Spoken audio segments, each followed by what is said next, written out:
Dragii mei, sunt bucuros să fim din nou împreună la o nouă ediție a emisiunii Unde ești libertate? În cadrul întâlnirii de astăzi, împreună cu un grup de studenți, vom aborda câteva aspecte despre relația dintre libertatea spiritului și modul de gestionare a fricii. Dezbaterea a fost deschisă de o studentă care m-a întrebat: domnule profesor, frica apare în viața omului în momentul nașterii sau pe parcursul vieții? Dragii mei, frica apare la cei mai mulți indivizi în primii ani de viață, în cursul descoperirilor cu care se confruntă în cunoașterea realității, din cauza unor experiențe traumatizante, a unui model de gândire negativ, cât și a modului abuziv în care sunt tratați în diverse împrejurări. Din lipsa de curaj sau din neputința de a gestiona frica, mulți oameni preferă să sufere în tăcere vreme îndelungată, sperând ca alții să îi elibereze de această grea povară psihică. Grav este și atunci când îngrijorările se dovedesc a fi inutile, din cauza că frica este doar imaginară. În spatele cuvintelor dacă și poate, frica generează îngrijorare exagerată. Îmi amintesc de o scurtă poezioară pe care, distrându-mă, o ziceam adeseori când eram copil, fără să realizez sensul profund al învățăturii ce se ascunde în spatele ei. Și poezioara spune cam așa: dacă și cu poate s-au dus în noate. Dacă nu era, poate se înneca. Ascunderea în spatele cuvintelor dacă și poate face din noi o victimă sigură a fricii. Un student a intervenit în dezbatere întrebându-mă: domnule profesor, ce efecte negative poate genera frica în viața noastră?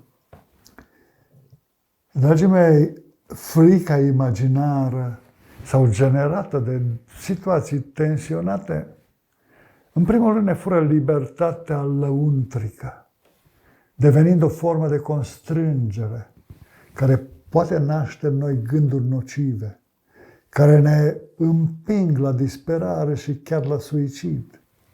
Filozoful Petre Țuțea afirma în cartea sa Philosophia Perennis, publicată la editura Humanitas în București în 1992, că frica devine scârboasă când nu servește specia, ci se consumă steril și murdar în apele egoismului. Dragii mei, limbajul de argou surprinde efectul devastator al fricii asupra psihicului nostru prin expresii cum ar fi: s-a speriat de bombe, a fost lovit de cutremur, se teme să nu-l calce avionul. Cred că pacea lăuntrică poate fi comparată cu o comoară care are mai mare preț decât toate comorile materiale pe care le adunăm din tinerețe până la bătrânețe.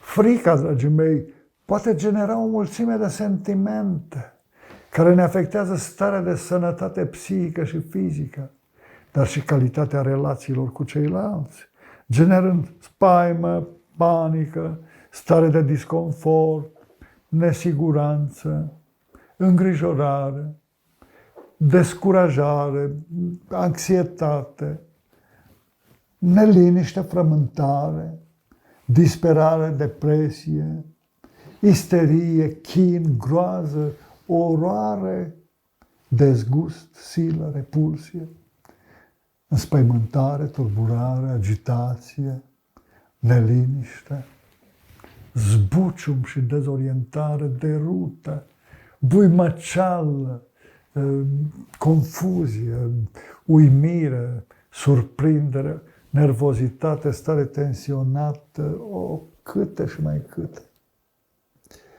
Dacă am avea răbdare să numărăm toate sentimentele, toate fobiile generate de frică, am constatat cu siguranță că există câteva sute. Eu am enumerat doar câteva. Iar acestea ne pot afecta grav, nu doar sănătatea și relațiile, ci și libertatea de gândire, de acțiune. De aceea trebuie să le cunoaștem motivațiile și să le înfruntăm cu mult curaj. Dacă suntem dominați de frică, devenim incapabili să evaluăm cu detașare și obiectivitate realitatea și situațiile stresante. Ca urmare ne panicăm. Pandemia, provocată de noul coronavirus la nivel global în perioada 2020-2021, a evidențiat faptul că frica poate deveni un factor de stres, dar și de manipulare. Numeroși medici și psihologi atrag atenția că scăderea imunității organismului uman prin frică și stres are ca urmare creșterea numărului deceselor, în special în rândul celor afectați de diverse boli cronice. Eu credeam că emoțiile ne fac mai sensibili, iar uneori ne fac viața mai frumoasă, a comentat mai mult ca pentru sine o studentă. Dragii mei, frica poate deveni aliatul nostru în autoprotecția organismului, dacă o gestionăm cu discernământ și suntem mai atenți în prevenirea pericolelor care ne pândesc. Lupta cu virusul COVID-19 ne-a învățat că în anumite situații limită, frica poate declanșa instinctul de conservare sau de supraviețuire, dar și sentimentul de teamă care ne sugerează să respectăm cu înțelepciune și prudență normele elementare de protecție a vieții. Domnule profesor, cum putem reuși să diminuăm din efectul negativ al fricii asupra noastră? A intervenit în discuție o altă studentă. Dragii mei, cel care dorește să-și gestioneze frica și sentimentele pe care aceasta le generează, își va impune în mod preventiv un cod de norme de protecție a organismului, utile în situații care îi pot afecta negativ sănătatea și viața. Adică va fi mai atent față de situațiile limită la care se expune. Specialiștii în psihologie ne îndeamnă să ne liniștim câteva momente pentru a evalua cu calm fiecare situație stresantă. Să gândim pozitiv, adică să fim optimiști, să alungăm scenariile alarmante și să tratăm constrângerile ca obstacole ce pot fi depășite. Dragii mei, se pare că timpul rezervat întâlnirii noastre de astăzi a expirat. Mulțumesc pentru atenție. Vă dau întâlnire săptămâna viitoare la o nouă ediție a emisiunii Unde ești libertate? Când vom discuta despre relația dintre libertate și tristețe.